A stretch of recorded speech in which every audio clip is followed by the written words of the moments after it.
Salut mes éveillés, bienvenue sur les Sentiers du Réel, je m'appelle Alexis. Aujourd'hui, eh bien, si je vous proposais de me suivre dans une secte, alors peut-être que vous me répondriez, mais Alexis, on te suit déjà sur les Sentiers du Réel. Oui, mais non, ici ce serait pas du tout la même secte, ce serait une secte où l'amour, la liberté de penser et les rapprochements physiques seraient interdits. Alors là, peut-être que vous déchanteriez aussitôt, mais si je vous disais que vous le vivez déjà peut-être au jour le jour, et chaque jour plus encore, en tout cas c'est aujourd'hui ce que Myriam Kaiser, mon invité, venu tout droit du Québec, du grand froid du Québec, ouh j'ai déjà froid, vient justement nous en parler sur les sentiers du réel, et je te remercie. Bonjour Myriam, comment vas-tu? Bonjour, ça va bien? Eh bien, écoute, bienvenue sur les Sentiers du Réel et bienvenue et merci encore à toi de passer du temps avec nous pour eh bien, parler de ce triste vécu que tu as eu. À 2 ans, on te déchire, on t'enlève justement d'un pays, le pays, tu vas nous le dire à tout de suite, pour vivre donc 20 années consécutives, emprisonné, 20 ans dans une secte. Alors justement, tu vas aujourd'hui donc nous parler un petit peu de comment tu as vécu cela, de quelles sont les entre guillemets techniques pour faire une secte. Peut-être que ça intéressera certains. Non, je rigole. Hein. Et donc voilà, Myriam, je te laisse la parole. J'ai déjà trop parlé. Donc, effectivement, je suis native de Belgique, où tu es présentement. Donc, on est des compatriotes au départ. Mais mes parents, ils étaient à la recherche, comme beaucoup de gens sont à la recherche présentement. C'est toujours d'actualité. Et à l'époque, ils n'avaient pas l'accès à tout ce à quoi on a accès présentement aujourd'hui. On est capable de discriminer si on est bien branché au bon endroit, ce qui veut dire au centre, hein, autant au niveau du troisième œil ou du bon gros jugement critique, n'est-ce pas, ou au niveau du cœur. Mais mes parents venaient de leur époque, c'est des enfants de la guerre, de la Première Guerre, donc ils ont fait ce qu'ils connaissaient, donc ils ont suivi un chemin de judéo-chrétien. Et tu sais, le mot secte est devenu très connoté depuis les grands drames de Johnstown, lors du temple solaire, tout ça. Mais avant, si on recule dans cette époque-là, on va remettre les choses en contexte, c'était quand même très, ce qu'on va dire en bon français, in. C'était pas quelque chose de bizarre d'aller dans une secte. D'ailleurs, le mot secte veut dire scission. Donc, il y a l'ordre établi, donc il y avait la grosse église de Rome, et avec le Concile Vatican II et Paul VI dans les années 60, il y a eu une grosse scission, et beaucoup de gens très sincères qui avaient connu l'ancienne méthode, on va dire comme ça, ils ont cherché où il y avait une sauvegarde de ce qu'ils avaient connu. Donc, je ne sais pas si ça rappelle à nos auditeurs quelque chose. On veut se tenir à ce qu'on a connu. Donc, on se sépare de l'ordre établi. Donc, ici, on a déjà des parallèles. Exactement. Alors effectivement, tu as écrit donc un bouquin qui s'intitule Otage du silence, entre autres. Tu as écrit 2 autres livres. On en reviendra bien sûr à Ouais. la fin de l'émission. Et donc Otage du silence, dans lequel tu décris effectivement ce vécu pendant 20 ans de captivité dans une secte. Et tu t'en es d'ailleurs sorti toi-même. Enfin bref, c'était un long parcours. Euh, C'est un long parcours, puis de discriminer le vrai du faux, de discriminer l'intention des actions. C'est pas simple, c'est pas simple. Aujourd'hui, je regarde la secte avec des yeux toujours nouveaux, hein, parce que moi-même, je marche une route et je me rends compte que euh, on demeure porté à vivre des scissions, on demeure porté à se polariser, on demeure porté à ça, et tous les êtres humains ont cette tendance-là.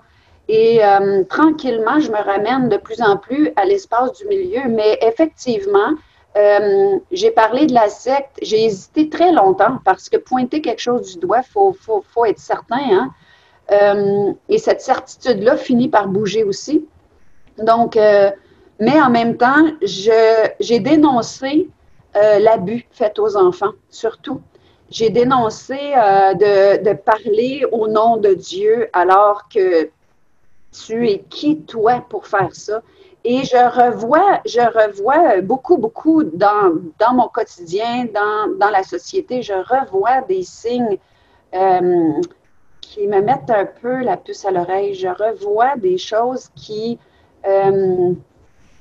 m'amènent dans beaucoup de réflexions. Parce que, oui, présentement, on vit un peu la même chose, hein, le confinement, la propagande, du lavage de cerveau qui est très, très proche des sectes. OK? Donc, il faut observer à quoi on est soumis. Il faut explorer aussi comment notre cerveau est porté à catégoriser, à couper, à se rallier, à entrer dans des certitudes rigides, ainsi de suite. Donc, je ne sais pas si toi, ce que tu t'aimerais, c'est que je passe en revue les différentes façons, que je ne sais pas où est-ce que... Oui, oui, y a pas de souci, Myriam. Bien sûr, tu fais comme tu veux sur les sentiers du réel. Tu es chez toi. Mais donc, effectivement, il y a plusieurs techniques dans une secte pour maintenir, effectivement, cette chape de plomb sur chaque être humain, venant finalement faire une expérience. Hein. Comme nous sommes venus faire une expérience sur cette terre, nous faisons donc une expérience dans une secte parce que peut-être qu'on ne trouve pas satisfaction dans ce système dans lequel on est. Et c'est à ça que ça sert aussi à la base. On est bien d'accord. Oui, effectivement, je suis sortie d'une secte très fermée, très coupée du monde, mais je ne peux pas dire que je n'ai pas le sentiment de plus en plus d'être entrée dans une autre. OK? Parce qu'il y a des similarités et je ne peux pas avoir vécu ça pendant 20 ans et ne pas reconnaître des signes. Mais en même temps, il y a des mises en garde pour ceux qui sont contre ça. Donc, c'est vraiment euh, l'impression que j'ai un film où on croit qu'il y a les bons, c'est lui qui est le bon, c'est lui qui va venir qui va venir tout sauver. Et après ça, on se rend compte que celui qu'on pensait qui était le bon, mais ça devient dans le film. Hein, puis là, à un moment donné, on ne sait plus. Puis après ça, c'est lui. Puis non, c'est plus lui. Puis... Donc, faut rester dans une espèce de voie du milieu sans se polariser. Mais si on regarde les éléments des sectes, la première chose, moi, que j'ai reconnue, c'est le bon père de famille. Donc, je ne sais pas pour vous en Belgique, c'est qui, je ne connais pas les noms. Mais ici, le premier ministre, moi, c'était quelqu'un en qui j'ai cru, que j'ai aimé. Et dans une secte, il y a le bon père de famille qui a une idée. Hein? Souvent, on va voir, il y a un problème social, donc on trouve une solution. On va présenter sa propre réalité sociale et souvent, d'un bord ou l'autre, il y a de la peur qui est installée, la peur de l'autre.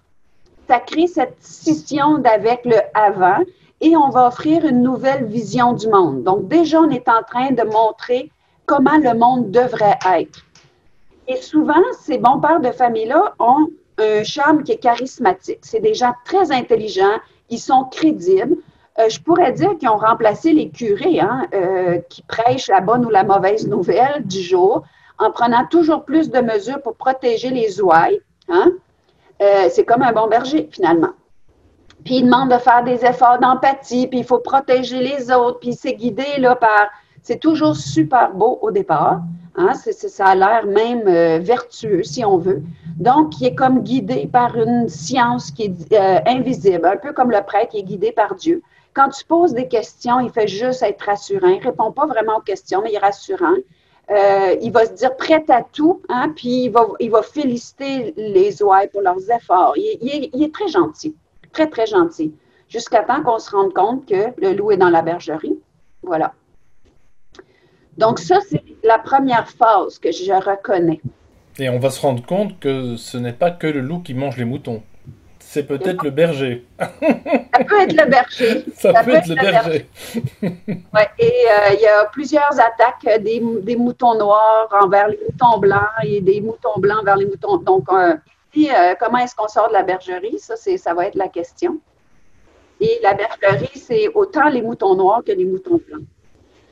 Et même moi, qui me suis polarisée clairement sur les réseaux et tout ça, je me rends compte que ce n'est pas la voie, tranquillement, que c'est vraiment celle du milieu et de complètement sortir de cette bergerie. Mais bon, ça serait un autre sujet.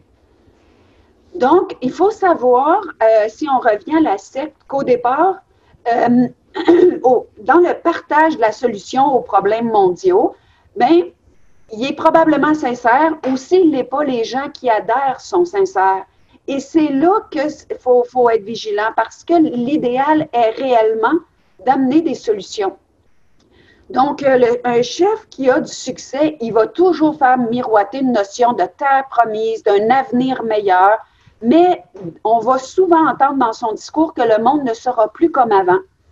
Le futur qu'il prétend proposer, il est toujours un peu fantôme. On n'est pas capable de le toucher, c'est intangible, mais ça sert quand même d'incitatif qui est puissant pour maintenir le groupe dans ce service-là auquel ils sont engagés. Ça crée de l'espoir, ça crée de la motivation. Le comportement humain a besoin de cette espèce de carburant-là. Ça l'offre du sens, ça fait appel au sens du devoir, au sentiment d'avoir une mission à accomplir. Dans ce cas-ci, est-ce qu'on sauve ou pas notre espèce? Il y a une mission, hein? On est en mission. Donc, ça, c'est ce que moi, je perçois comme deuxième façon, le deuxième point, que je vois des similarités tant avec les gens qui se positionnent dans un côté que l'autre. Je le vois dans les deux côtés. Donc, ça fait allumer mes lumières jaune, orange et rouge. Parce que quand le chef il est entouré de ces gens sincères-là, tranquillement, il y a de plus en plus de gens. Donc, quand il y a de plus en plus de gens, qu'est-ce qui arrive? C'est que là, faut structurer le groupe. Donc, parce que l'union fait la force. On les fidélise, en fait, voilà. Hein? On les fidélise, on leur promet monts et merveilles, donc oui, du coup... c'est ça. Oui, c'est ça, il faut les fidéliser, puis c'est quand le groupe grossit qu'on veut faire ça, puis on veut mettre une synergie, on veut structurer ça pour qu'il y ait une solution qui se mette en place, et c'est ici où est-ce que l'utopie va prendre racine. Parce que plus le groupe grossit, plus il faut le réglementer. Donc là, il y a des têtes fortes, puis des gens qui sont plus charismatiques, puis ils ont un discours, parce que c'est souvent au niveau de la parole. La parole, c'est le pouvoir. Les gens qui sont très articulés vont devenir les gens qui, à cause de leur jugement, de leur façon d'avoir une vision, de leur façon d'interpréter les choses, bien, ils vont se démarquer. Donc, ça va monter dans le haut de la pyramide, puis ils viennent le haut de la hiérarchie. Et là, il y a ceux que j'appelle, c'est pas cute le mot que je vais utiliser, mais je ne sais pas comment en trouver un plus beau. Il y a les lèches-culs, OK? Je pense, il y en a qui vont dire les lèches-bottes. Les frotte-culs, voilà.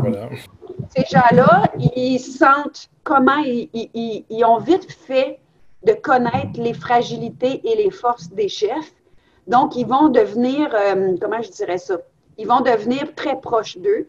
Parce qu'ils savent que s'ils les défendent mer et monde, s'ils les défendent vraiment envers et contre tous, ils deviennent les généraux. Ils deviennent ceux qui sont proches du chef. OK? Et au travers de ça, l'utopie devient codifiée. On développe une sorte de législation pour mettre ça en place.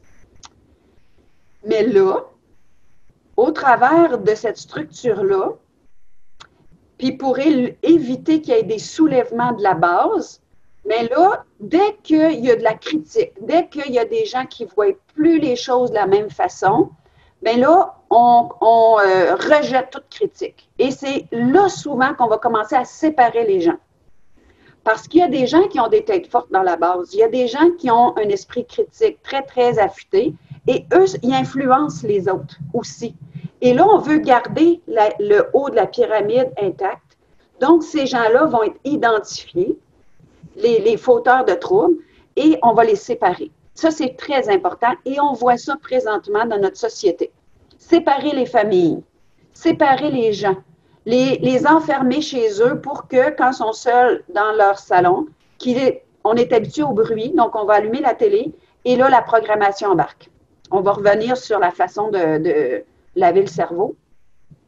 Mais c'est aussi une façon de briser le jugement critique parce que l'être humain, on ne s'en rend pas compte, mais ce qu'on entend plusieurs fois, même si on a un bon jugement, il s'en colle. Déjà, donc, à partir de 3 fois, je pense, hein, si je ne m'abuse. Oui. Et ce n'est pas une question de force morale ou d'être mouton ou d'être mou. C'est comme ça qu'on fonctionne. Ça peut toucher tout le monde, absolument tout le monde et toutes les classes. Absolument. Ouais. Et il y a des gens qui vont sembler être des opposants fermes et durs, mais ils sont aussi influencés et c'est ce qui motive leur réaction de polarisation, mais sont aussi influencés. Donc, quand on est polarisé, on est aussi influencé. Et je dis ça, puis je sais que moi-même, je me suis polarisée. Donc, mais présentement, je suis très, très en train d'analyser tout ça. Et ça m'oblige à revenir dans la voie du milieu. C'est ça. D'avoir du discernement, en fait. Voilà. Discernement, puis des fois, c'est dans l'espace où on ne sait plus rien et il faut rester dans le silence parce qu'il y a cet espace de vide dans l'entre-deux qui demande à être visité. Et c'est l'espace, je crois, présentement, où l'humanité est conviée parce que c'est l'espace qu'on a le moins exploré, même ceux qui se disent spirituels. C'est comme c'est beau méditer et tout ça, mais si on n'a pas exploré cet espace de silence où est-ce que la switch se met à off et qu'on n'est pas, on est nulle part puis on est partout en même temps. En fait, c'est ça, voilà, on se reconnecte à autre chose. Oui, oui. On se reconnecte à autre chose qui est préalable à tous ces espèces de mouvements planétaires, ces scènes de films finalement, parce qu'on est dans une belle grande scène qui est toute une illusion, avec des rebondissements et des contradictions et alouettes. Donc, cette scène de film influence les spectateurs pour le moins. Et si on revient à comment est-ce qu'on veut éviter les soulèvements dans la secte, mais on sépare les gens, on brise leur jugement critique. Les moindres plaintes contre le haut de la pyramide est assassiné dans l'œuf. Et on commence à réclamer des punitions pour ceux qui veulent mettre en place la délation, les sanctions. On va vraiment là, les terroriser avec ce qu'on va leur faire. Donc, c'est un peu, je vois ça dans le système de santé actuel. Hein. On crée l'omerta, donc tous les ordres professionnels obligent leurs adeptes, leurs sujets, ceux qui font partie du club select. On oblige à des choses, on oblige de taire des choses. Donc, il y a un refus de la critique des plaintes, mais là, pour moi, c'est là où la scission de départ devient réellement une secte. Parce que ce mot-là est connoté et c'est dans ce refus de la critique et des idées extérieures. Comme tout le monde ne peut plus échanger leurs idées, ce qui arrive, puis qu'on a séparé les gens, c'est que si moi, chez moi, je suis en révolte, je ne contamine pas même mon frère ou ma soeur qui est parce qu'on n'est pas ensemble. Ce qui fait que tant qu'on est une famille, tant que le tissu social demeure, on s'inter-influence continuellement. Quand je vais acheter mon pain dans une petite boutique où c'est le boulanger qui me vend mon pain, je peux jaser avec lui, je peux échanger avec lui. Il peut me dire où est-ce qu'il se situe aujourd'hui. Puis moi, je peux lui répondre, oui, je pensais ça avant, mais là, j'ai commencé à voir ça autrement. Et là, on a une inter-influence. Mais si on va dans des grandes surfaces où on doit se tenir à 6 pieds de distance, je ne sais pas combien de mètres ça fait, 1 mètre ou 2. Oui, 1,50 m. C'est ça. Mais ce que ça fait, c'est que j'ose plus me parler. Puis surtout que je suis muselée, personne ne me comprend. Donc, je ne peux plus échanger. Tout à l'heure, on va probablement nous demander de mettre des verres fumés pour qu'on ne croise plus les yeux des autres. Ah, c'est possible. Peut-être de se voiler. Peut-être qu'avant, on était en guerre contre ceux qui portaient la burqa. Peut-être qu'on peut l'imposer à tout le monde parce que dans ma façon de m'habiller, je fais aussi un statement. Je fais aussi une affirmation. Donc, on veut, dans les sectes, souvent, pas toujours, mais souvent, les gens sont habillés tout pareil, peignés tout pareil. Et on faisait ça dans les communautés religieuses autrefois. Et c'était d'uniformiser la pensée. C'est d'uniformiser tout ce qui a un message. Quand tu vois quelqu'un pour la première fois, sa peignure, son port de tête, ses épaules, comment il est habillé, ça nous dit, on sait déjà à qui on a affaire. Donc ça, on va supprimer ça tranquillement. Donc c'est pour ça les masques, ce genre de choses-là. Donc là, la révolte va demeurer, mais d'un individu à la fois. Donc, il n'y a plus de contamination. Et ça augmente la solitude. L'être humain, c'est un animal social. Et quand on coupe le social, il devient excessivement vulnérable. Même les têtes fortes. Même les têtes fortes. Parce que les têtes fortes s'appuient. Souvent, c'est des gens qui sont très forts en échange, les têtes fortes. Parce que leur opinion est bâtie sur quelque chose. Là, la façon, Puis là, je suis en train de donner toutes les cues au gouvernement sur comment continuer. Probablement qu'ils ont déjà des gens Ils le savent déjà, je pense. Oui, oui. ça. Mais de diviser, de séparer, d'éloigner, d'empêcher les rassemblements. Comme là, présentement, on est en train de nous préparer au rassemblement de Noël. Donc là, on nous autorise 4 jours, pas plus que tant de personnes. Moi, je me pose toujours la question, qu'est-ce qui arrive à la 12e? C'est elle qui est contaminée, je ne sais pas. En tout cas, moi, pour le moment, c'est encore un affront à mon intelligence, mais on fait ça, puis il y a une raison. Donc, l'être qui est solitaire va finir par abdiquer parce que la chose la plus importante pour l'être humain, comparativement à d'autres animaux, c'est de demeurer en lien. On est rien, les êtres humains, quand on n'a plus de lien. En moins qu'on ait développé une vie intérieure très, très solide et qu'il y ait une énorme colonne vertébrale intérieure, ce qui n'est pas le cas pour la majorité encore, malheureusement. Donc, la belle unité de départ se transforme tranquillement. Les idéologies vont prendre le pas sur le sens critique et sur l'individu. Donc là, on est devenu un type de collectivité. L'individu a perdu complètement sa place. L'individu ne vaut plus rien dans une secte. Donc, je ne sais pas si on fait des parallèles ici, là. Oui, oui, on fait des parallèles, et puis c'est ce à quoi je pensais justement quand tu parlais de scission, effectivement, comme dans les sectes, où on sépare les gens, comme on est en train de le faire maintenant, un petit peu, hein, chers auditeurs. C'est que on le fait au travail, on le fait... moi, je me rappelle dans les années 90, 90, hein, comme on dit en Belgique, en Suisse, c'est vrai que j'ai déjà observé cet individualisme grandissant, où les gens, de plus en plus, étaient dans une bulle. Alors c'est vrai que j'ai toujours vécu dans une capitale, ce n'est pas le cas dans les villages, on est bien d'accord, en tout cas pas à cette époque-là, mais ça commençait déjà à Bruxelles, dans les grandes capitales, dans les grandes villes, où il y avait cette espèce d'individualisation, j'y arriverai, oui, où tu as effectivement déjà des œillères sur ce qui se passe, quelqu'un qui est en train de mourir par terre, tu sais, un SDF, un clochard, enfin bon bref, voilà, on s'en fout en fait de sa condition de misère, en fait on s'en fout. Les gens n'ont absolument plus aucune empathie. Il y a une déshumanisation qui est en train d'être faite, c'est le transhumanisme, on en a déjà parlé, bien entendu. Il y a une transformation de toutes les pensées. Je crois que tu vas y revenir plus ou moins. Mais au boulot, ça se fait déjà. Les équipes qui s'entendent déjà trop bien, on les sépare. Ce n'est pas normal qu'une équipe s'entende bien. Pourquoi? Parce qu'elle pourrait se retourner potentiellement contre le chef, contre le boss, contre le patron, ou le chef d'unité, ou peu importe. Et c'est l'art de la guerre. Quand Micron a dit en France, pour ne pas le citer, que le pays était en guerre, eh bien en fait c'est l'art de la guerre. Je vous invite vraiment à relire ce bouquin. Il en existe en version BD pour mieux comprendre les choses. L'art de la guerre est appliqué à tous les niveaux humains, toutes les strates, toutes les couches. Donc on est dans un labyrinthe de pensée unique dans laquelle il faut arriver à trouver la sortie. Bref, petite parenthèse. Et on va y venir, hein, que la sortie est à l'intérieur, finalement. Oui, mais voilà. Ça, c'est autre chose.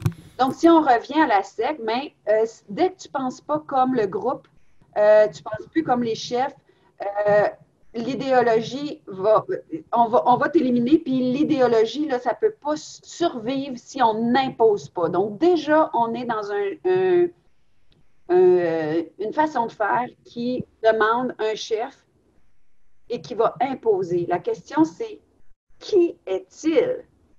Au point de départ, c'est un individu comme un autre. Mais la soumission lui donne son pouvoir. Mais en fait, quand je dis ça, je ne suis pas en train d'encourager les grosses révoltes qui font les guerres et c'est pas ça. Mais c'est intérieurement, j'ai laissé tomber ma colonne vertébrale, mon autorité intérieure. Intérieurement, je me plie parce que je veux la paix. Et on veut tous la paix fondamentalement. Il y a ça on en parlait tout à l'heure, hein, il y a ça qui est là, où est-ce que là, bientôt, on va nous imposer, par exemple, des vaccins, puis même ceux qui ont décidé de ne pas aller là, ils vont dire, mais pour avoir la paix. Et en même temps, il y en a d'autres qui vont dire, mais je vais être pourchassé si j'ai le vaccin, je vais être suivi à la trace. Si je ne l'ai pas, je vais être pourchassé d'une autre façon. Donc, est-ce que c'est pas égal? Donc là, on va dans des endroits intérieurs où on ne sait plus. Et là, ça va demander vraiment, vraiment de croire dans la divinité parce que le Dieu en nous, hein, parce qu'on sait qu'on est Dieu qui fait une expérience humaine, on sait que la vie qui nous inspire et qui nous respire, cette vie-là, on peut l'appeler Dieu, on peut l'appeler la grâce, est agissante. Et si elle tient les mondes en place, ben, elle est aussi le cœur de tous les possibles. Donc, il y a quand même une confiance, une certitude qui doit s'installer. Mais si on revient à la secte, parce que c'est facile dans ce qui se présente de faire des parallèles. Donc, on a parlé d'idéologie qui ne peut pas survivre sans imposition. Donc, comment est-ce qu'on l'impose? La première chose qu'on voit, puis qui est très présent actuellement, c'est la répétition. On va passer en boucle les mêmes choses. Moi, je me souviens, dans la secte, c'était toujours les mêmes discours. Et la dernière fois que j'ai parlé à mon frère, il était en voyage, puis il m'a dit, ça fait 12 fois que je réécoute, 9 ou 12 fois, je ne me souviens plus, que je réécoute la même cassette ou le même CD d'un speech, un sermon que le gourou avait fait. Et il me dit, c'est extraordinaire. Je lui ai dit peut-être que c'est extraordinaire ce qu'il dit, mais on appelle quand même ça du lavage de cerveau. Mais lui, il a l'habitude dans la secte que c'est comme ça. Maintenant, ici, c'est les annonces, c'est la télé, c'est la radio. On va dans les commerces, la personne qui est à la porte ne s'est pas posé de questions si elle était pour ou contre ou comment elle se positionnait. Elle continue à nous rabâcher, comme on dit en bon québécois, les oreilles. Même chose ici, oui. OK, on crée la propagande et on le fait de façon inoptique. Donc, comment est-ce que ça devient inoptique? C'est que on joue avec les peurs viscérales de l'être humain. Les peurs viscérales, c'est les peurs de perdre sa vie. OK? C'est la peur de mourir. On arrive au monde avec cette peur-là. C'est la peur, souvent, qu'on va ressentir en dessous de tout. C'est une peur viscérale. On a peur de tout perdre. Hein? Puis on a déjà commencé à nous enlever des choses, donc on sent qu'on est vulnérable. On joue avec la peur de la mort et la peur de la mort, ça déclenche l'amygdale. L'amygdale, c'est en haut du bulbe rachidien. C'est une structure très animale qui, elle, va décider si on doit se pousser, se sauver dans le bois parce qu'il y a un ours qui court après nous ou si on va attaquer parce que la menace est plus petite ou si on va jouer aux morts parce qu'on ne peut ni se sauver ni attaquer. Donc, quand l'amygdale est en fonction d'un point de vue psychologique là, et physiologique, ça met automatiquement le préfrontal à off. Le préfrontal qui est capable de juger, d'analyser, de prendre la distance, de regarder le grand plan, de se donner du recul, ça met ça à off. Donc, toutes ces peurs de la mort, d'être exclu, de disparaître, d'être critiqué, de faire partie du groupe sont ultra alimentées. Le préfrontal, il est à off, mais en même temps, on va nous demander de comprendre, de se détendre parce qu'on prend soin de nous et tout ça. Donc là, on envoie des messages à différentes structures de notre organisme et ces structures-là ne peuvent pas fonctionner ensemble. C'est soit un, soit l'autre. Ce qui fait que l'être, comme il est stimulé à plusieurs endroits, il se met au neutre parce qu'il ne sait plus quoi faire. Donc ça, c'est le discours inoptique qui crée l'incapacité de se mettre en action au bon moment. Parce que c'est comme, il y a des gens qui crient au feu ici, il y a des gens qui disent que tout est sécuritaire là, il y a des gens qui disent là de faire confiance, il y a mon instinct qui veut se pousser, et là, je tombe dans une espèce de toupie, d'une spirale, et la meilleure chose à faire, c'est de rester au centre. Au centre, comme on dit, de l'ouragan, de rester au cœur du cyclone. Parce que c'est comme ça qu'on crée des choses chez l'être humain que quand on est en train d'en discuter, on trouve toute la rationalité. Mais quand on retourne nous faire stimuler dans nos peurs, on la perd. Et ça, c'est vrai autant pour un groupe que pour l'autre. Donc, il faut comprendre comment le discours inoptique, comment on procède pour créer ça. Parce qu'il y a des gens qui vont blâmer les autres en disant toi, tu es stupide ou tu n'es pas allumé ou tu comprends rien. Puis l'autre groupe va blâmer l'autre comme ça, mais les deux sont soumis à ça. Ils réagissent juste différemment. C'est ça. À un moment donné, il y a le cerveau qui bug et on est en sidération, on ne bouge plus, et on Oui, est capable de plus rien faire et on est vraiment, on se sent limite, en plus, il y a une culpabilisation qui arrive en plus parce que quand même, il y a notre âme quand même qui nous dit, ou en tout cas une partie de notre âme qui nous dit, mais enfin, pourquoi n'ai-je rien fait? Pourquoi est-ce que je ne bouge pas? Et malgré tout, on reste figé. oui, C'est pas qu'on trouve ça normal, c'est qu'en fait, quitte à mourir, autant ne plus rien faire, quoi. oui. C'est C'est ça. C'est comme, tu sais, le décompte des morts, les cas des hospitalisations qui sont toujours à la une, tout ce qui stimule l'amygdale, puis en même temps, on nous demande de comprendre, qui stimule notre préfrontal. Puis là, on va contrôler nos pensées en censurant les sources d'information. Puis là, on revient, il ne faut pas laisser les recrues penser par elles-mêmes. Les points de vue divergents sont attaqués avec véhémence, donc là, on n'est plus certain. On va décourager les questionnements. On va punir ceux qui gardent leur jugement critique. On va les discréditer. Je ne sais pas pour vous, chez vous, mais ici, on a des gens qui sont des chefs de l'opposition ou qu'on pourrait dire l'âme de ceux qui dénoncent le complot. OK? Mais là, après ça, on va les punir d'une façon, on va les discréditer. Présentement, ils sont en train de faire le front page des journaux.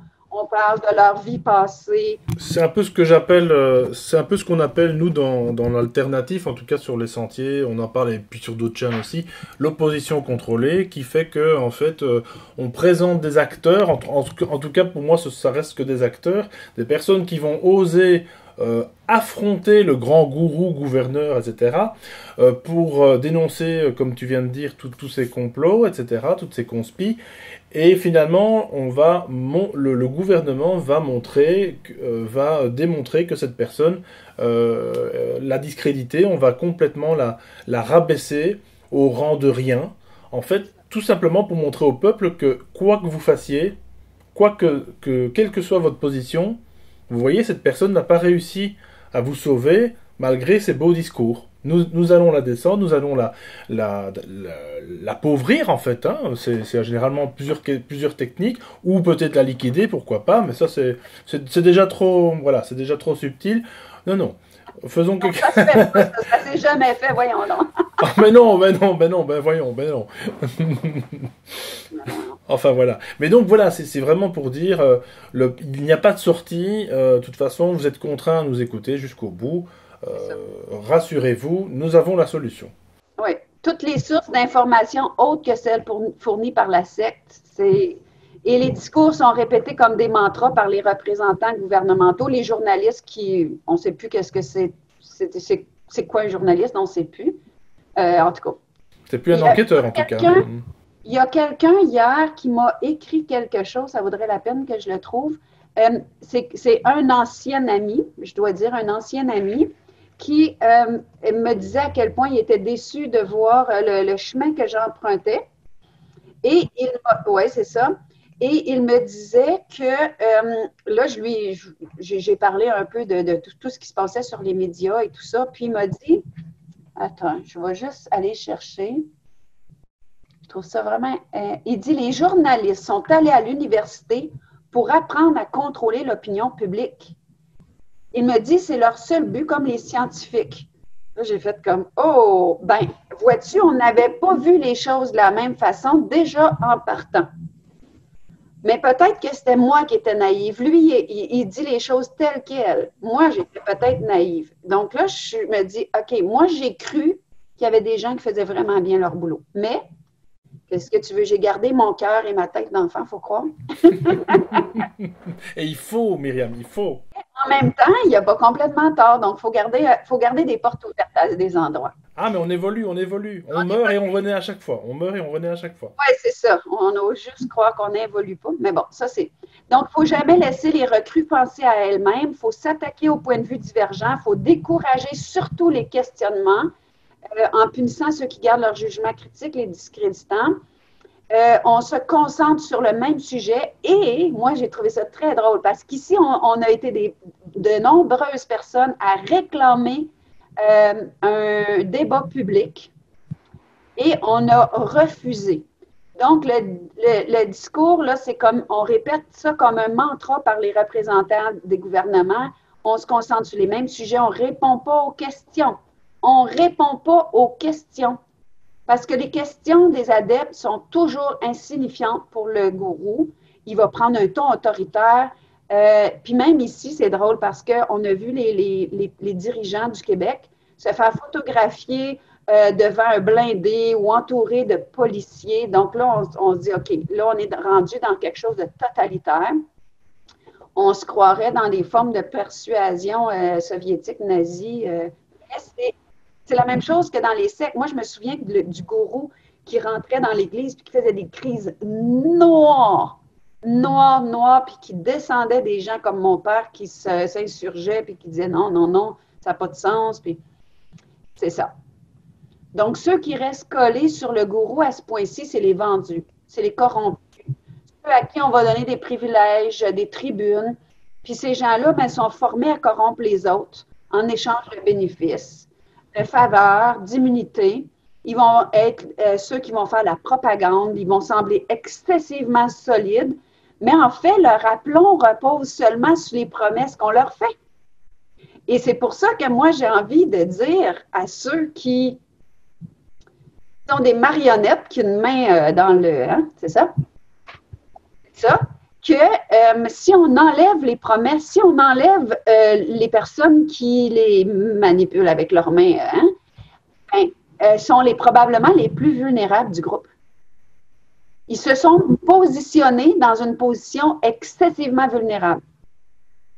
C'est ça. Ils peuvent très très vite retomber de très haut si on leur démontre que toutes ces promesses n'aboutiront à rien. Mais c'est que ça ne peut pas être parce que les gens qui les manipulent ou qui les utilisent, ces gens-là, ils n'ont déjà pas de parole en partant. Puis le jour où on n'aura plus besoin d'eux, comme ils en savent trop, ils vont quand même être éliminés. Donc, c'est les plus vulnérables, ceux qui sont proches de la tête. Toujours. Toujours, toujours. Donc, ça, c'est ça. Puis eux, ce sont... Oui. Et là, on peut penser à certains corps de métier. Je crois que les auditeurs auront compris de qui est-ce qu'on parle dans ce grand système dans lequel nous sommes, n'est-ce pas? Oui. Mais j'espère qu'un jour, ils ouvriront les yeux. Et il y en a qui commencent à ouvrir les yeux. Voilà, on va dire ça comme ça. Donc, si ça peut faire boule de neige...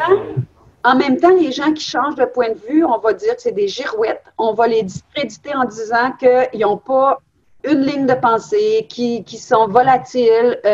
Et c'est pourquoi les gens qui se sont trompés ou qui veulent rectifier des choses, en général, ne le feront pas parce qu'ils vivent ça comme une humiliation. Ils vont sentir qu'on va les traiter comme des instables, on va les étiqueter, on va les catégoriser, on va dire « Ah, c'est bien cette personne-là ». Donc, ça devient... s'il n'y a pas de fondement intérieur solide, on revient au lien, hein, on revient aux besoins d'appartenance et on a peur de l'exclusion sociale et beaucoup de gens vont se taire juste pour ça.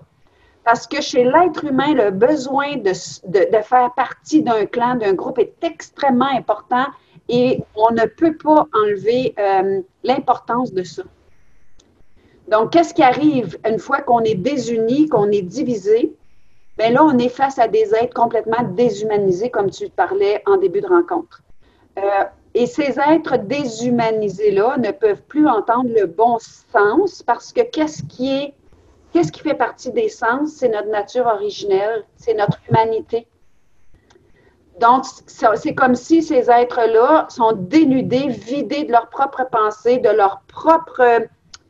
C'est là où on est prêt à dire qu'ils n'ont plus d'âme. Leur propre nature, on va dire, oui. Leur nature véritable.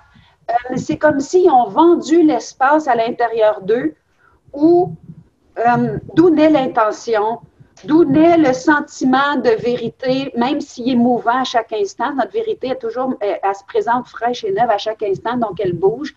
C'est comme si l'espace de tous les possibles qui traverse cet organisme-là et qui se montre à une couleur très spécifique se perd. Et moi, la façon que moi je l'ai vécu dans la secte, c'est comme si on avait pillé mon sanctuaire. Je ne savais plus ce que je voulais, je ne savais plus ce que j'aimais, à un point tel qu'on me demandait qu'est-ce que tu veux manger, puis je n'étais pas capable de répondre. Qu'est-ce que tu as envie de faire? Je n'étais pas capable de répondre. Il n'y avait plus d'envie. Il n'y avait plus de désir propre. Il n'y avait plus de pensée propre. Il n'y avait plus... C'est comme s'il restait juste l'habit d'hiver, puis il n'y avait personne dedans. Il n'y a plus cette petite étincelle, cette petite lueur de vie, cette flamme. Voilà, on dit toujours La flamme, elle ne meurt jamais complètement. C'est ça qui est la bonne nouvelle. Hein? Il reste toujours une petite braise de vie et c'est propre à la vie. C'est ce qui est propre à la vie. Et dans ce qu'on vit présentement, c'est sur cet espace-là, aussi minuscule soit-elle, que j'ai envie de dire sur laquelle on doit mettre toute notre confiance en ce moment. Parce que présentement, il y a des faux Christ, il y a des faux prophètes qui vont séduire les élus eux-mêmes. Il y a des gens qu'on a cru bons, qu'après ça, on va voir que ce n'était pas le cas. D'ailleurs, j'ai fait le tarot annuel cette année et c'est dans les cartes que cette année, on va être confronté à ce type de choses-là. Et on doit être excessivement prudent et entrer dans l'espace où la petite flamme qui est arrivée avec le souffle de vie est. Et on va devoir la faire grossir, cette petite flamme-là, mais ça, c'est à l'intérieur, dans l'espace où personne ni rien ne peut nous atteindre. Mais ça, c'est... Et moi, je dois dire que pour mon expérience dans la secte, cette petite flamme-là, je l'ai entretenue. Et présentement, je la vois vaciller par moments, parce que moi aussi, des fois, je fais « Oh, je penchais là, maintenant je penche là. » Et là, je ne sais plus. Mais aujourd'hui, la différence d'avec quand j'étais enfant, c'est que il y a une part de moi, au niveau de ma pensée, au niveau de mon corps, qui est capable de se rallier plus rapidement. Alors que quand j'étais enfant, ça a créé des divisions tellement grandes entre mon corps et entre ma pensée que j'ai souffert le calvaire. Et avant que tout ça soit assez mature pour revenir se prendre une place, ça a été long. Ça a été long. Donc, si on revient à la secte, parce que je veux rester sur le fil du sujet, quand on parle des êtres déshumanisés qui n'ont plus de bon sens, qui sont vidés d'eux-mêmes, on a même réussi à détruire leur conditionnement, leur réactivité naturelle, parce qu'on arrive avec une réactivité comme enfant qui est naturelle. Et quand on a atteint cet espace-là chez un être humain, la cruauté mentale dont ces êtres-là peuvent faire preuve, c'est assez hallucinant. C'est là où on va voir des membres d'une même famille se dénoncer, se pointer du doigt. Certains membres vont être contents que l'autre qu'ils aimaient soit puni. Mais ça, c'est possible par la division qu'on a créée au départ. On n'a pas évolué ensemble. Et quand on se retrouve, on est déjà tellement polarisé qu'on n'est plus capable de se parler simplement. On n'est plus capable d'avoir des échanges. Et là, au travers de ça, on continue à stimuler les peurs. Toutes les sectes vont parler de la fin du monde. Ils ne parleront pas la fin d'un monde, ils vont parler la fin du monde. Le monde ne sera plus jamais pareil sans eux. Ils vont stimuler la peur de mourir, la peur de tout perdre, peur d'être rejeté par la masse, la peur de la peur de la peur. Et quand on va avoir été assez loin dans la peur de mourir et de la différence, on va même suggérer la mort parce qu'il n'y a pas d'autres échappatoires. Et on est proche de ça présentement comme société. De plus en plus de gens voient ce qui s'en vient, il y a beaucoup de suicides, les gens ne savent plus s'il y a un espoir, ils ne trouvent pas la voie du milieu. Et c'est là qu'on voit que c'est une guerre spirituelle entre le bien et le mal, entre le positif et le négatif. Et moi, je réalise tout doucement, tranquillement, parce que j'ai été polarisée moi-même dans le bien, que c'est ni là qui est la vérité, est au milieu, dans cet espace de rien. Donc, ça, je le réalise, mais je ne peux pas dire que c'est complètement intégré. Donc, je le dis tout en marchant la route. Tout à fait. Et puis bon, c'est quelque chose qui est très... c'est paradoxal ce que je vais dire, c'est à la fois très intime aussi, cet éveil, cette évolution, parce qu'on parle souvent d'éveil, il y a aussi quelque chose parfois un peu de péjoratif, mais encore une fois, ça c'est pour culpabiliser les gens qui sont justement un tout petit peu plus réveillés que d'autres. Ce n'est absolument pas péjoratif. On n'est pas juste en train de dire qu'il y a des moutons et il y a des non, et des non-moutons. On est simplement en train de dire que oui, on est tous passés par là. J'ai été dans ce système, j'ai été cette espèce d'ignorant pendant très très longtemps, et tout d'un coup, voilà, il y a eu effectivement des informations qui ont fait que j'ai commencé à ressortir un petit peu, finalement, tout ce que j'avais enfoui au fond de moi, tout ce que nous avons tous enfoui au fond de nous.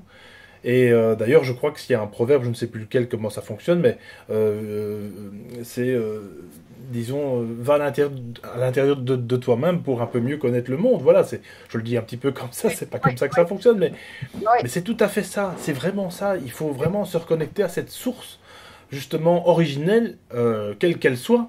Mais en tout cas, il y a une source, ça c'est certain. Oui. Et il y a plusieurs réponses. Il faut juste se poser les questions et ne pas avoir peur de se poser les questions. C'est primordial. Les enfants posent beaucoup de questions aux parents. Oui. Tu sais, on entend toujours le petit dire ah, à quoi ça sert ça papa ou à quoi ça sert sa maman, etc. Et pourquoi tu vas faire des courses et pourquoi si. Mais on s'en fout. Les questions, c'est primordial. Oui. C'est pour une communication. Et s'il n'y a pas de communication, il n'y a pas de réponse, il n'y a C'est pas ça. de questionnement et il n'y a pas d'évolution possible. Voilà. Puis tu vois, ce matin, j'étais dans cette ambivalence intérieure-là et j'ai parlé à un ami qui est très proche, puis il m'a écrit ceci.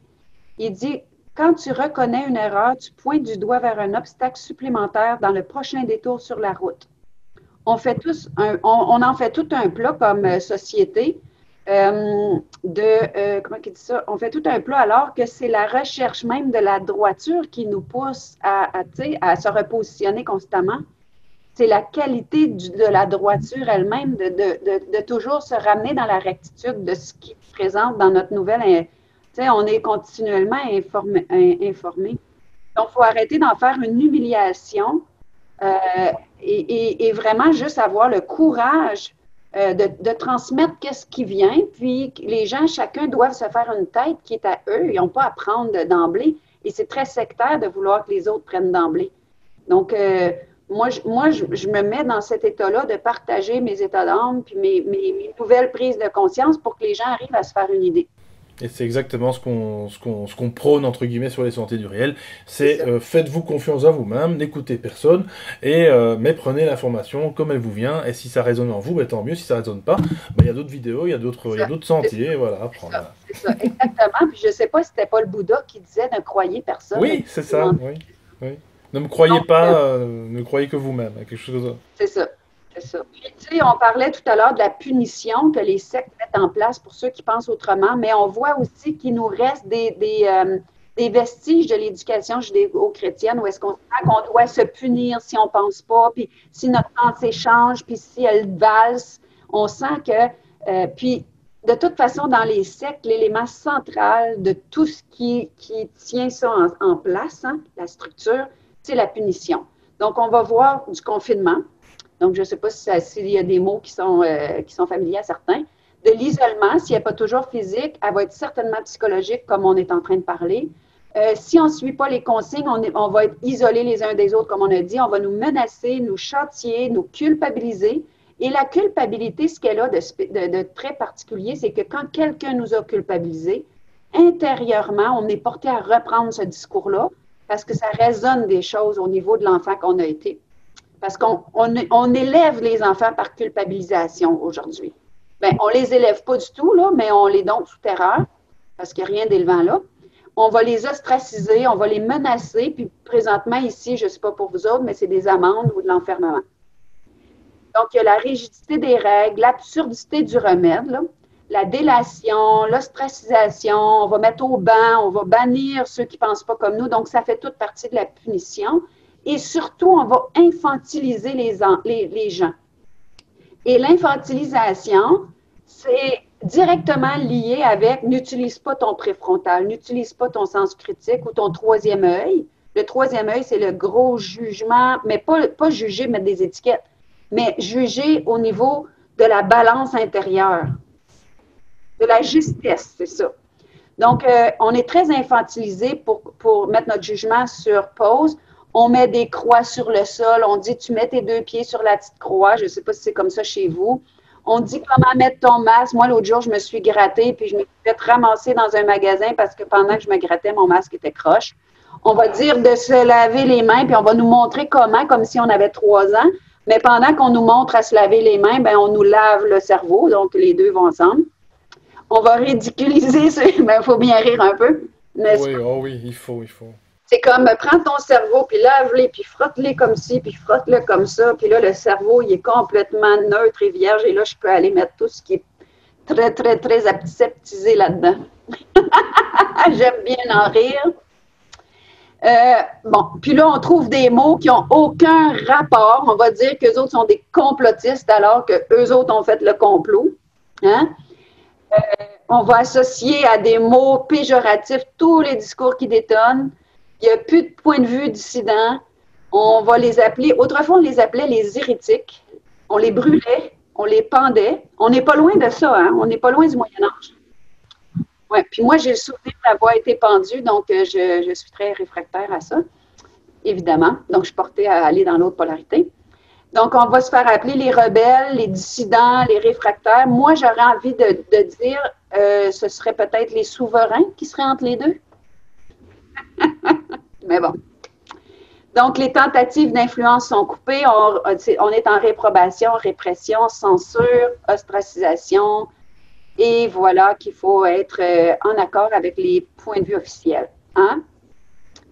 N'est-ce pas? Et j'ai retrouvé un document d'ailleurs sur la peste qui a sévi en Belgique au XVIIe siècle. Ouais. Visiblement, il y avait plus ou moins les mêmes règles. Il n'y avait pas les masques, bien sûr, mais il y avait des distanciations de 2 mètres. On a malheureusement massacré des tas d'animaux, parce que ça aussi, ça en fait partie, n'est-ce pas? On profite de tout, hein. Le coco, il a vraiment le pignon sur rue. C'est lui qui décide de tout, absolument, de vie ou de mort en ce moment. Et de vie ou de mort économique, de vie ou de mort psychique, de vie ou de mort humaine. Et ça, c'est la pire qu'on puisse vivre, parce que l'économie, mon Dieu, il n'y a quand même pas que ça dans la vie. Mais là, l'humain, c'est une catastrophe. Il faut que les gens vraiment fassent, et c'est pour ça que on fait cette vidéo ensemble avec Myriam, il faut que les gens fassent cette connexion qui est si rapide, qui peut être vraiment... Elle est mince, la différence. On est juste là, on en est rendu là, comme on dit au Canada. C'est vrai que c'est vraiment ça, la secte, on y est. Il faut que les gens se disent, mais mon Dieu, la vie, c'est pas ça en fait, c'est pas ça la vie. Mais même Jésus disait que le chemin il était étroit, qu'il fallait passer par le chat d'une aiguille. C'était des exemples, mais c'est que l'endroit entre les deux, c'est mince, c'est ténu. Et c'est là aussi que dans les sectes, on va aller même à te convaincre que tu n'es pas sain d'esprit quand tu es en désaccord. Donc, quand on s'attaque à ton esprit, à cet espace qui soupèse la justesse, comme tu disais tout à l'heure, bien, on n'est pas loin de s'attaquer à l'espace, le Saint des Saints que j'appelle le sacré dans chaque être.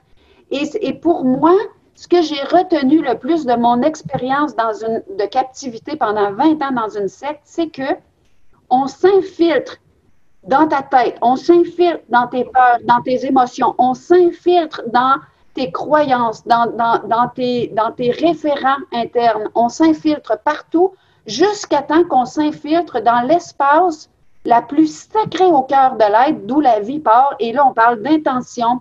On va faire des jugements d'intention, alors que l'intention, c'est la chose la plus sacrée qu'on porte parce qu'elle part d'un mouvement profond qui est préalable à la pensée, qui est l'espace qui nous amène en élan ou en retrait spontanément, qui est l'espace qui nous ramène toujours à se réaligner, à tenter de faire le mieux de ce qu'on sait. Et moi, on a saboté cet espace que moi j'appelais mon intégrité. Je me souviens quand la directrice m'avait fait venir dans son bureau, j'étais une jeune adolescente, puis elle m'a dit « Tu te crois sincère et tu ne l'es pas. » Et si tout le monde portait ta sincérité, ça se pourrait pas. Et là, quand je suis revenue toute seule avec moi, j'étais encore à l'âge où ma personnalité n'était pas assise. Il n'y avait pas cette capacité de rejeter hors de moi encore, comme quand on est adulte. Et je me souviens qu'elle m'a complètement déstructurée à un point tel que j'allais me coucher la nuit et je me pinçais pour savoir si j'étais réellement vivante. Donc, on va loin dans la déstructuration morale de quelqu'un et on peut complètement l'amener à une aliénation totale. Et moi, je suis passée à un cheveu d'être la personne qui est assise sur une chaise berceuse et qui passe sa vie à regarder le mur. J'ai vécu, c'était quoi? Parce qu'il n'y avait plus rien intérieurement sur quoi m'appuyer. Donc aujourd'hui, puis j'en parle, puis ça me fait, il y a quand même encore un frisson intérieur quand je reparle de ça parce que le souvenir des catacombes, de nuits noires de l'âme, de plus de repères intérieurs, de même plus de filons lumineux sur quoi s'accrocher intérieurement. J'ai connu ça. Et quand j'en parle, ça me fait frissonner en dedans, ça goûte pas bon, mais en même temps, je me sens obligée de dire aux gens jusqu'où les choses peuvent aller. Et aujourd'hui, avec l'expérience je suis revenue de ça, mais je dédie ma vie à enseigner comment renforcer cet espace-là pour que ça ne puisse plus arriver. Et ceux qui n'ont pas ça, ceux qui n'ont pas renforcé leur monde intérieur, sont extrêmement fragiles à la déstructuration complète de tout ce qu'ils sont. C'est ça. Puis c'est très insidieux. Hein? Je le dis, ça commence par la réprobation, la culpabilisation, les attaques personnelles, du rejet. Ça continue dans les familles qui sont brisées. Là, présentement, on nous traite de complotistes. On est inculte. J'ai des amis qui ont parlé, qui m'ont dit des ignorants, des égoïstes, même des dangers publics. Ça va loin. Ouais. Ben, comme quoi, les mêmes petits bons soldats se retrouvent en dehors justement de cette secte où tu as vécu pendant une vingtaine d'années. En tout cas, tu es l'exemple même de... Moi, j'ai envie de dire... tu es un des exemples, parce que je sais qu'il y a d'autres personnes qui en sont sorties aussi. Mais en tout cas, je te remercie vraiment pour être venu partager ça, Myriam, parce que tu es l'un des exemples humaines, qui a pu, disons, transcender, on va dire, qui a pu faire ce changement, ce déclic en toi, et qui a pu justement qui a pu t'en sortir, on va dire, plutôt en français, malheureusement pour en retrouver une autre, on le sait bien, pour retrouver une autre grande secte, mais voilà, comme quoi l'espoir, on dit l'espoir fait vivre, mais là, il faut pas attendre que ça arrive, en fait, c'est ça que je veux dire, il faut vraiment pas attendre que ça arrive. On a toujours l'impression que ça fait pas partie de notre monde, c'est pas possible, ça n'arrivera jamais à moi. Moi, aller dans une secte, non, tu rigoles, quoi, enfin, voyons, je suis quelqu'un de bien, ben oui, mais justement, ça arrive à n'importe qui. Ça arrive à n'importe qui. La persuasion est tellement grande, tellement forte, que ça arrive au plus fort d'entre vous. Et je vous demande vraiment de ne pas attendre ça pour déjà conscientiser qu'on n'a pas besoin de ça et qu'on a juste besoin d'amour. Oui, parce que de sortir d'une secte, c'est pas un lieu qu'on atteint définitivement. Je veux expliquer, parce que c'est vraiment important. C'est quelque chose qu'on remet sur le métier jour après jour. C'est une vigilance. Oui, c'est certain qu'éventuellement, il y a un encodage qui se fait, mais la création de ces groupes-là, elle sert des objectifs, puis elle donne un sentiment d'être des gens bien par l'appartenance qu'on fait au groupe. Et de quitter ce groupe d'appartenance-là, c'est très, très vertigineux parce que c'est rare qu'on va faire l'unanimité et on va continuer à nous dire qu'on est mauvais, qu'on est malade mental, qu'on est inculte. Puis là, on va être pointé du doigt. Moi, dans la secte, je suis partie, j'ai écrit et maintenant, je fais partie pour la secte des exemples de Judas, d'apostats. Et présentement, je suis dans la société et je remets des choses en question et certains me traitent de ça. Donc, d'être capable d'être traité d'eux, puis de ne pas se déstructurer complètement parce que cette technique de manipulation, là, elle exploite à merveille notre besoin fondamental et tout le monde là, d'appartenance. C'est lié à notre instinct de survie. C'est aussi ce qui fait qu'on peut être en conformité puis être en lien Donc, ça touche beaucoup, beaucoup d'aspects qui sont viscérales. Donc, souvent, on se conforme par besoin d'appartenance, plus que par conviction, je vais dire, et on ne se rend même pas compte qu'on s'enlise dans la suspension de notre jugement critique, et c'est un cercle qui va en s'accentuant. On obéit aveuglément, et là, cet aveuglement-là, c'est toute une débâcle, c'est des pièges, et comme j'ai envie de terminer avec cette phrase de boire le Kool-Aid, hein, c'est le suicide collectif. Keep calm and drink the Kool-Aid. J'ai lu ça, puis je me suis dit, c'est trop bon. C'est exactement ce que c'est. Keep calm and drink the Kool-Aid. Mon Dieu, mon Dieu. Enfin bon, voilà. C'est vrai que Myriam, en tout cas, grand merci pour ce partage et merci aussi à ma compagne. Voilà, merci à ma femme parce que c'est grâce à elle que j'ai pris connaissance de ton existence, de toutes tes vidéos qu'on peut retrouver également sur YouTube. Hein. Je mettrai bien sûr le lien. Et donc, c'est Porteur de Flambeau. Tu as également un site porteurdeflambeau.com. Donc, je disais au début de cette émission que tu avais donc écrit 3 bouquins, dont celui qu'on vient un petit peu de parler, ou en tout cas de parcourir, Otage du silence. Je mettrai le lien pour les personnes qui désirent se le procurer. Il y a 500 pages, donc il y a de quoi faire. Durant toutes vos semaines de confinement, hein, messieurs, dames, qu'est-ce que vous êtes gâtés? Merci, monsieur le gouverneur. Merci, on va pouvoir s'éveiller à toutes ces choses. Et donc, tu as également aussi écrit, donc je vais essayer de lire parce que j'ai mes yeux de 45 ans de vieux bonhomme, c'est à franchise. Ah, d'avoir ton âge. Ma motonomie, mais les cheveux sont gris, hein, ils sont là. Mais c'est la sagesse, paraît-il. S'accompagner soi-même en pleine conscience, de l'émotion à l'éveil. Et ça, c'est vrai que l'émotion, c'est vrai que c'est une arme, enfin, en tout cas, dont justement les gourous, en tout cas, tous ces mêmes papas gouverneurs peuvent se servir pour nous asservir, etc. Donc, ne nous déshumanisons pas. On peut toujours avoir peur, on peut toujours avoir de l'amour, on peut toujours pleurer, n'est-ce pas, messieurs? Il n'y a pas de problème avec ça. Mais gardons aussi à l'esprit que l'émotionnel est une arme qui peut se retourner aussi contre nous. Donc voilà, encore une fois, cet équilibre, comme tu l'as très très bien dit, on peut le retrouver en soi. D'ailleurs, je conseille ou bien des méditations, ou bien pourquoi pas aller en forêt, et pourquoi pas, comme je l'ai déjà fait, même dans l'obscurité, hein, tant que c'est pas dangereux pour vous. Et c'est vrai que cette reconnexion à la nature, cette espèce d'introspection, eh bien, on peut y trouver des réponses qui vont peut-être, voilà, qui vont nous correspondre à nous avec notre vécu. Mais justement, on peut aller puiser tout ça dans ce grand livre qui est à l'intérieur de nous. Mais aussi, on peut aller puiser dans les bouquins de Myriam. Donc, je le disais, je mettrai tout ça en lien, bien entendu. Et donc, sur son site porteurdeflambeau.com. Et donc, vraiment, je m'écoute, j'en suis ému. Myriam, merci. Merci.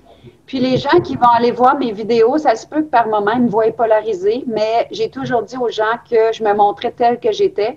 Et ça bouge, et j'essaie de me ramener et de partager quand je me dépolarise. Oui. Magnifique. En tout cas, grand merci.